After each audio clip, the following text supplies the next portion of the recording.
कृषि कानूनों को लेकर 6 महीने हो चुके हैं, लेकिन किसान अभी भी आंदोलनरत हैं। उसी के बारे में आज विश्लेषण करते हैं। हम जानते हैं कि केंद्र सरकार द्वारा पास किए गए 3 नए कानूनों को लेकर किसान और किसान संगठन पिछले 6 महीने से राजधानी दिल्ली की सीमा पर विरोध कर रहे हैं। मतलब ये है कि हरियाणा की सीमाओं पर किसान आंदोलन के 6 महीने आज पूरे हो गए हैं। बीते 6 महीने के अरसे में किसानों ने सड़कों पर लगे तंबुओं और ट्रॉलियों को ही अपना घर बना लिया है और ये आज़ाद भारत का सबसे बड़ा और लंबा किसान आंदोलन है।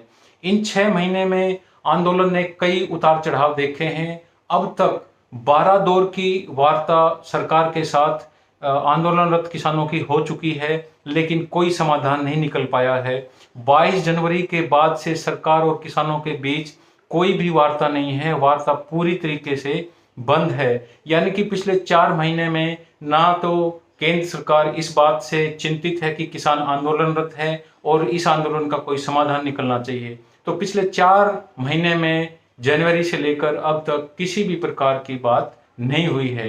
12वीं दौर की जो वार्ता है वो 22 जनवरी को हुई थी, लेकिन उसके बाद कोई वार्ता नहीं है। यदि हम यहाँ इस आंदोलन में जान गंवाने वालों किसानों की बात करें तो अब तक लगभग 477 किसान इस आंदोलन में अपनी जान गंवा चुके हैं, लेकिन ना तो सरकार पर कोई फर्क पड़ा है, ना ही कभी इस बात को किसी भी, चाहे राज्य सरकार हो चाहे केंद्र सरकार हो, कभी भी मेंशन नहीं किया है, कभी भी कोई दुख प्रकट नहीं किया है। किसान अपनी जान गंवाने में इस आंदोलन में लगे हुए हैं।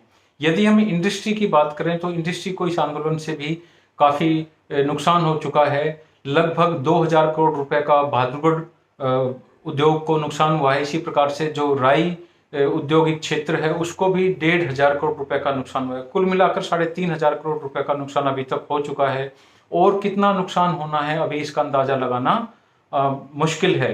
यदि हम बात करें तो इन इंडस्ट्री में कम काम होने के कारण और बंद होने के कारण, यदि हम कहें तो आंदोलन के कारण जो काम प्रभावित हुआ है उसके कारण लगभग 80,000 से ज़्यादा लोगों के रोजगार पर प्रभाव पड़ा है।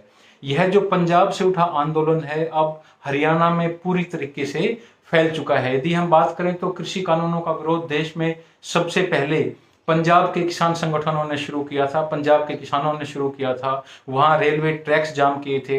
हरियाणा के संगठन भी लामबंद हुए और दोनों राज्यों के किसानों ने 27 नवंबर की बजाय 25 नवंबर को कूच कर दिया दिल्ली की तरफ। तब से टीकरी, कुंडली और खेड़ा बॉर्डर पर से किसान और किसान संगठन डटे हुए हैं। 26 जनवरी को दिल्ली में हिंसा के बाद किसान बड़ी संख्या में वापसी कर गए थे, लेकिन अगले ही दिन किसान नेता राकेश टिकैत के आंसुओं ने पासा पलट दिया और हरियाणा के सभी खापें इसके समर्थन में आ गई। हरियाणा में जो गठबंधन सरकार है उसका भी गांव-गांव में विरोध हो रहा है कृषि कानूनों को लेकर। अब जब किसान वार्ता के लिए प्रधानमंत्री को पत्र भी लिख चुके हैं तो ऐसे में केंद्र सरकार आगे कदम नहीं बढ़ा रही है। इसके पीछे क्या कारण है केंद्र सरकार ही ज्यादा अच्छे से जान सकती है।